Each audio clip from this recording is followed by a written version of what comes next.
Hello everyone, welcome है आप सभी का अपने ओन यूट्यूब चैनल पे जिसका नाम है स्टे पेन पेन हेल्थ। या मैं हूँ डॉक्टर ज्योति।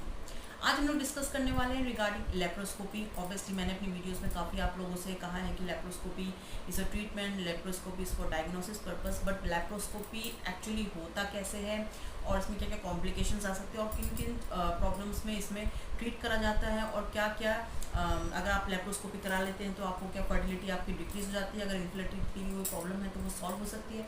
तो इन सब सवालों के जवाब आज हम 1 बाय 1 डिस्कस करेंगे और इसका क्या प्रोसीजर होता है उसको भी डिस्कस करेंगे, ठीक है। तो होप आप सबको क्यूरियोसिटी होगी अबाउट लेप्रोस्कोपी, तो kindly watch the full video को पूरा एंड तक देखना। पसंद आए तो प्लीज़ एक थम्स अप दे देना और ज़्यादा लोगों से शेयर करना, बिकॉज शेयर करेंगे तभी तक सब तक इन्फॉर्मेशन पहुंचती है, ठीक है। और नए तो चैनल को सब्सक्राइब करना मत भूलना, because your subscription is my motivation. सबसे पहले स्टार्ट करते हैं लेप्रोस्कोपी। जैसे आप सभी को पता है, हमने अपनी पिछली और काफ़ी वीडियोस में डिस्कस करा है, अगर फिब्रॉइड्स हो जाते हैं, स्कार्स हो जाते हैं बच्चेदानी में, यूट्रस में अगर फिब्रॉइड्स आते हैं तो उनको हम ट्रीटमेंट के लिए कहते हैं और डायग्नोसिस ही कहते हैं कि आप लेप्रोस्कोपी करा लेना। बट लेप्रोस्कोपी दोनों चीज़ के लिए इम्पॉर्टेंट होती है, ये तो ऑब्वियसली हम लोग डिस्कस करते ही हैं, बट आज थोड़ा सा डिटेल में जाएंगे, ठीक है। सबसे पहली बात, लेप्रोस्कोपी होता क्या है। लेप्रोस्कोपी ऐसा कहेंगे ट्रीटमेंट पर्पस के लिए इसको यूज़ करते हैं।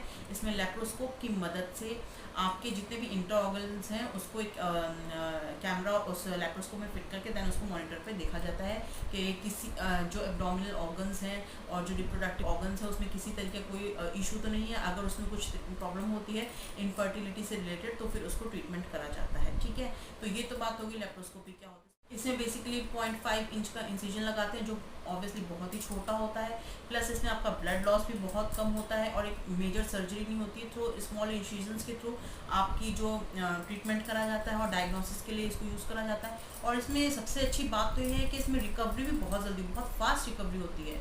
तो ठीक है, तो ये तो बात हो गई कि लेप्रोस्कोपी क्या होती है। हम लोग डिस्कस करेंगे, अगर ऑब्वियसली आप डॉक्टर के पास जा रहे हैं तो आपको किस तरीके से आपको अपनी कंडीशन डॉक्टर के सामने रखनी चाहिए। सबसे पहले तो आपको बताना चाहिए कि आप कौन सी मेडिसिन ले रहे हैं, बिकॉज ऑब्वियसली हर एक मेडिसिन का अपना एक इंट्रैक्शंस होता है ड्रग्स के साथ। तो वो आपको पहले अपने डॉक्टर को इन्फॉर्म करना है कि आप कौन सी टाइप्स की मेडिसिन ले रहे हैं। उसके बाद ऑब्वियसली जब आप लेप्रोस्कोपी कराने जाते हैं तो आपको 8 घंटे पहले कुछ खाना नहीं है, ठीक है। तो ये तो बात हो गई। आपको उसके पहले क्या करना है, आप प्रेग्नेंट हैं कि आप प्रेग्नेंट नहीं हैं, कि आप प्रेगनेंसी के लिए ट्राई कर रहे हैं, ये सब चीज़ें आपको अपने डॉक्टर को इन्फॉर्म करनी है। कुछ भी डॉक्टर से आपको छुपाना नहीं है, बिकॉज ऑब्वियसली डॉक्टर को ही सारी चीज़ें पता होनी चाहिए रिगार्डिंग आप क्या ट्रीटमेंट लेना चाहते हैं और क्यों आप लेप्रोस्कोपी कराना चाहते हैं। तो आपको ये सारी चीज़ें अपने डॉक्टर को इन्फॉर्म करनी है कि आप प्रेग्नेंट होना चाह रहे हैं कि नहीं प्रेग्नेंट होना, कोई और एसोसिएटेड सिम्टम्स हैं regarding other body organs, other body parts, तो वो भी आपको अपने डॉक्टर को सारा इन्फॉर्म करना है, ठीक है। तो ये तो बात हो गई हमको प्रोसीजर से पहले किन किन चीज़ों का ध्यान रखना है। अब हम बात करेंगे कि प्रोसीजर कैसे होता है।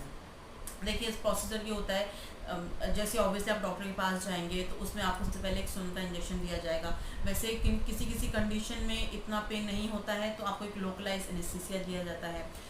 उसके बाद जब आप ऑब्वियसली सुपाइन लाइन में लेट जाएंगे देन आपको एक इंसिजन लगाया जाता है। उस इंसिजन जो लगाया जाता है उसमें एक पाइप के थ्रू कार्बन डाइऑक्साइड जो गैस होती है वो डाली जाती है, ताकि जो आपके एब्डोमिनल ऑर्गन्स हैं, जो आपके रिप्रोडक्टिव ऑर्गन्स हैं, उनको अच्छे से उनकी विजिबिलिटी आ सके, वो अच्छे से दिखाई दे सके। उसके बाद एक और इंसिजन लगा के, बहुत माइनर इंसिजन होता है जैसे हमने डिस्कस करा है, इतना ज़्यादा इसमें कुछ ब्लड लॉस नहीं होता है। एक माइनर इंसिजन लगा के देन आपका जो लेप्रोस्कोप होता है उसको कैमरे से अटैच करके देन जो कैमरा जो डायग्नोस करता है, जो पता लगाता है, उसकी जो छवि होती है वो आपको मॉनिटर पे दिखती है। तो मॉनिटर में सबसे ज़्यादा जो अगर कोई माने आपके फैलोपियन ट्यूब्स में किसी तरह का कोई ब्लॉकेज है, आपकी बच्चेदानी में किसी तरह का कोई फिब्रॉइड है, प्लस एंडोमेट्रियोसिस है, तो ये सारी जो कंडीशंस हैं, आपके यूट्राइन ट्रैक्ट में कोई इशू है, स्टोन्स वगैरह, तो वो सारी जो चीज़ें होती हैं वो आपको जो मॉनिटर में आराम से डिस्प्ले हो जाता है। तो इसमें इतना घबराने वाली बात नहीं, बिकॉज सबसे अच्छी चीज़ तो ये ना, देखो कोई एक चीज़ आपको प्रोवाइड करी जा रही है जिसमें डायग्नोसिस भी हो रहा है प्लस आपका ट्रीटमेंट भी हो रहा है। तो बहुत अच्छी चीज़ होती है कि आपका डायग्नोसिस के साथ साथ ही आपका ट्रीटमेंट हो रहा है, ठीक है। तो ऑब्वियसली जैसे ही कैमरे में विजुअलिटी आ जाती है उसके बाद आपके जो भी डॉक्टर को पता लगाना होता है रिगार्डिंग इनफर्टिलिटी और एनी काइंड ऑफ इश्यूज, तो वो जैसी इमेज मिल जाती है, इंफॉर्मेशन मिल जाती है।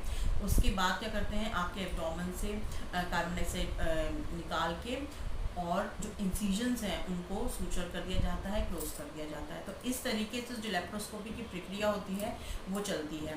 ये तो बात हो गई लेप्रोस्कोपी ट्रीटमेंट कैसे होता है। अब बात करेंगे लेप्रोस्कोपिक ट्रीटमेंट के बाद कैसा फील होगा।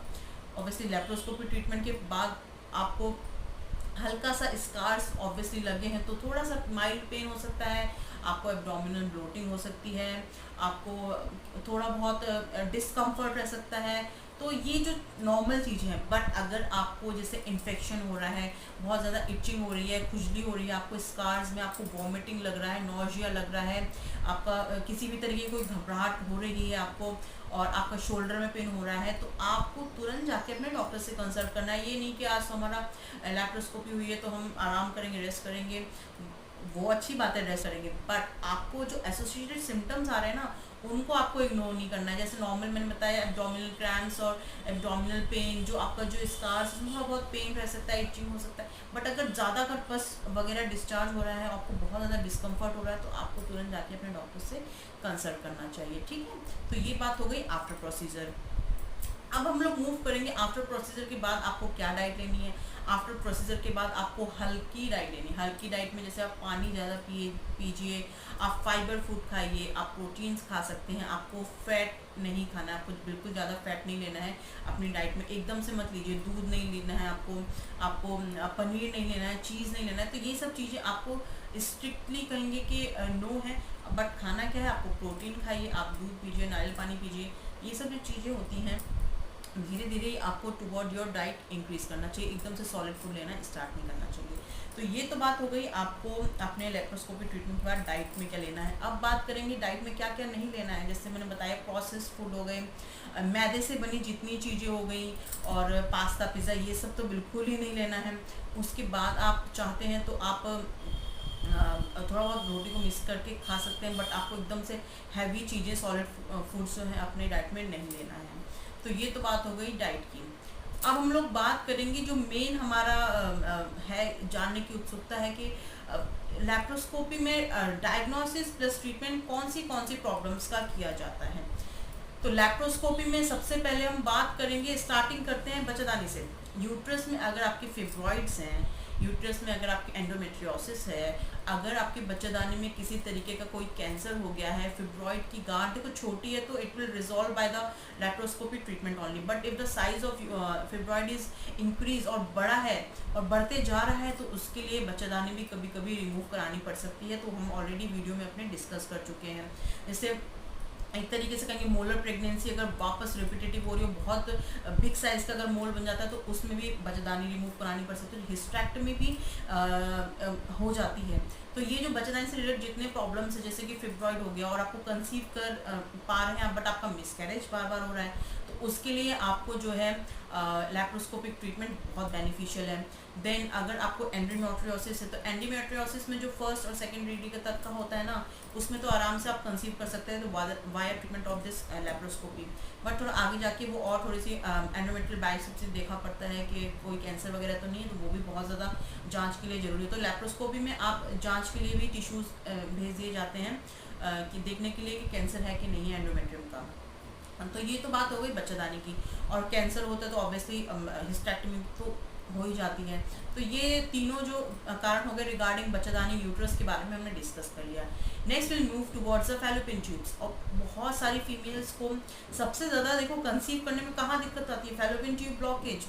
फैलोपियन ट्यूब्स का ब्लॉक कैसे होते हैं, वहाँ पे सिस्ट बनने लगते हैं, किसी तरीके की कोई गांठ बनने लगती है। तो सबसे ज़्यादा तो प्रॉब्लम की बात यही होती है ना, बिकॉज या तो एक्टोपिक प्रेगनेंसी का रूप ले जाएगा। तो एक्टोपिक प्रेगनेंसी को पता करने के लिए भी आपका लेप्रोस्कोपी बहुत इंपॉर्टेंट होता है, उसका ट्रीटमेंट भी उसी से होता है, वाया लेप्रोस्कोपिक ट्रीटमेंट। ठीक है, तो एक्टोपिक प्रेगनेंसी के लिए भी ये आपका लेप्रोस्कोपी यूज़ किया जाता है। देन फैलोपियन ट्यूब्स में अगर आपके सिस्ट हैं तो उसका भी ट्रीटमेंट आपका वाया लेप्रोस्कोपी प्लस डायग्नोसिस। पता कैसे लगेगा कि आपको जो फैलोपियन ट्यूब्स में उसमें सिस्ट है कि नहीं है, तो उसके लिए भी लेप्रोस्कोपी है। देन बात करेंगे आपकी ओवरीज मैच्योर नहीं हो रही है, पीसीओएस है, आपको बहुत सारे ओवरीज बन गए इकट्ठे, तो ऑब्वियसली पीसीओएस में इसका बेस्ट ट्रीटमेंट है ओवेरीज का ड्रिलिंग करके। देन उसको, क्योंकि ऑब्वियसली ओव्यूलेशन नहीं होता तो मेंस्ट्रुएशन कहाँ से होगा, ठीक है, और मेंस्ट्रुएशन रेगुलर नहीं होगा तो कंसीव करने में दिक्कत होगी। तो इसलिए पीसीओएस में ओवेरियन ड्रिलिंग करी जाती है ताकि आपका ओव्यूलेशन बराबर तरीके से चलता रहे, और जब ओव्यूलेशन बराबर तरीके से चलता रहेगा तो ऑब्वियसली आपकी मेंस्ट्रुएशन साइकिल भी बराबर तरीके से चलती रहेगी। तो पीसीओएस में बहुत अच्छा रोल है लेप्रोस्कोपी का, बहुत अच्छा इफेक्टिव माना गया है। तो ये तो बात हो गई हमने। अब cervical cancer plus vaginal prolapse, तो इन सब चीज़ों के लिए भी, इन सब कंडीशंस के लिए भी लेप्रोस्कोपी बहुत ज़्यादा इंपॉर्टेंट रखती है for diagnosis purpose as treatment purpose. ठीक है, तो ये तो बात हो गई रिगार्डिंग आपके, प्लस आपका जो भी पेल्विक इन्फ्लेमेटरी डिजीज होती हैं, प्लस आपको क्रॉनिक बैक पेन हो रहा है, क्रॉनिक आपको वेजाइनल पेन हो रहा है, तो उसकी जांच के लिए भी आपको लेप्रोस्कोपी करानी चाहिए अगर आपको इस तरह की कंडीशन। और साथ ही साथ बात करेंगे अगर आपके फैलोपियन ट्यूब्स ब्लॉक हैं, जैसे इसमें कोई एडिशंस बन गए हैं, स्कार्स बन गए, तो उनके रिमूवल के लिए भी लेप्रोस्कोपी बहुत ज़्यादा इंपॉर्टेंट है। तो लेप्रोस्कोपी सोचिए डायग्नोसिस प्लस ट्रीटमेंट पर्पस के लिए बहुत ज़्यादा इंपॉर्टेंट है लेप्रोस्कोपी। तो अब अराइज होते हैं कुछ क्वेश्चंस रिगार्डिंग योर फर्टिलिटी और regarding each and every individual जिसके मन में होते हैं regarding laparoscopy. First question arise कि क्या लेप्रोस्कोपी से इनफर्टिलिटी को ट्रीटमेंट करा जाता है? तो ऑब्वियसली इसका आंसर है येस, बिकॉज लेप्रोस्कोपी सबसे पहली चीज़ तो पता लगता है कि क्या प्रॉब्लम है, जैसे फैलोपियन ट्यूब ब्लॉकेज है, आपके पीसीओजी है, पीसीओएस है, तो इन सब चीज़ों को, जैसे अगर फैलोपियन ट्यूब ब्लॉकेज है, स्कार्स एडिशंस फॉर्मेशन हो तो उसको रिमूव करा जाएगा, सिस्ट है तो उसकी ड्रिलिंग करी जाएगी। तो ये जो सारी चीज़ें होते हैं इसका ट्रीटमेंट जो है आपका लेप्रोस्कोपी से करा जाता है। तो ऑब्वियसली लेप्रोस्कोपी से आपकी फर्टिलिटी इंक्रीज होती है।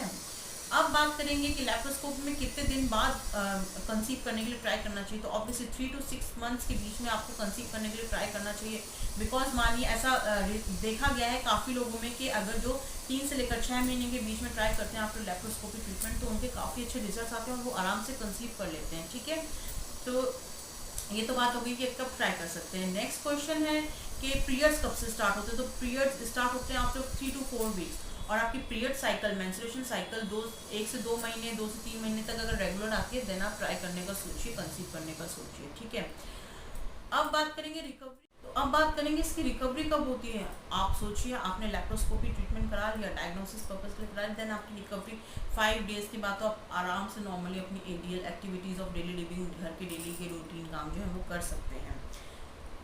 पीरियड्स की बात हो गई, कंसीव करने की बात हो गई, और कौन सा क्वेश्चन आया होता है कि आपके ओव्यूलेशन इफेक्ट करेगा? तो ऑब्वियसली अगर आप लेप्रोस्कोपी ट्रीटमेंट करा लेते हैं तो आपके ओव्यूलेशन थोड़ा बहुत डगमगाएंगे, बट ऐसा नहीं है, थोड़े टाइम बाद ये रेगुलर हो जाते हैं। तो ये सब जो था लेप्रोस्कोपी ट्रीटमेंट के लिए। अगर आपको इस तरीके की कोई भी इशू हो तो एक बार जाके अपना लेप्रोस्कोपी जरूर कराइए, because laparoscopy diagnosis plus plus plus आपका ट्रीटमेंट पर्पस के लिए बहुत ज़्यादा बेनिफिशियल है। और ऐसे देखा गया है कि इससे इनफर्टिलिटी ट्रीटमेंट एक तरीके से इसमें इन्वॉल्वमेंट होता है। आपको इनफर्टिलिटी अगर बार बार हो रही है, आपको इनफर्टिलिटी है, तो अपना ट्रीटमेंट जो है लेप्रोस्कोपी से करा सकते हैं। ऑब्वियसली एक जांच भी होती है जिसमें पता लगता है किसी तरीके की कोई ब्लॉकेज तो नहीं है फैलोपियन ट्यूब्स में, कोई स्कार्स, एडिशंस, फिब्रॉइड्स, कैंसर, किसी भी तरीके का कोई इशू होता है अगर आपके रिप्रोडक्टिव ऑर्गन्स में, तो उससे इन सब चीज़ों को बहुत आराम से ट्रीटमेंट दिया जाता है। और सबसे अच्छी चीज़ तो ये है, पता क्या, सबसे अच्छी चीज़ में ये है कि रिकवरी फास्ट होती है। आपको इतना जल्दी, इतना ऐसे ही लगेगा कि बेड रिडन होना है, बेड पर ही लेट रहना है। बहुत अच्छी रिकवरी, बहुत फास्ट होती है।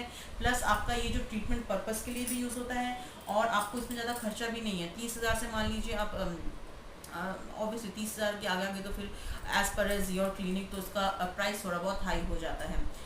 तो ये बहुत अच्छी चीज़ है, आपको अपना ट्रीटमेंट लेना चाहिए अगर आपको इस तरीके की कंडीशंस हैं तो। ठीक है, तो ये बात हो गई रिगार्डिंग लेप्रोस्कोपी। तो hope you guys like the video, और वीडियो पसंद आए तो प्लीज़ एक थम्स अप दे देना, इन्फॉर्मेटिव लगा तो थम्स अप दे देना, ज़्यादा से शेयर करना, और प्लीज़ चैनल को सब्सक्राइब करना मत भूलना। और आप चाहते हैं किसी टॉपिक पे वीडियो बनाओ तो प्लीज़ नीचे कमेंट सेक्शन में लिखो, बिकॉज कमेंट सेक्शन में लिखने से आपका जो नाम है वो शाउट आउट होगा इन माई वीडियो। ठीक है, तो बताना मुझे कौन से वीडियो बनाना है, कौन से टॉपिक पे बनाना है। ठीक है, तो thank you very much for watching, kindly subscribe our channel because your subscription is my motivation. तो thank you very much for watching.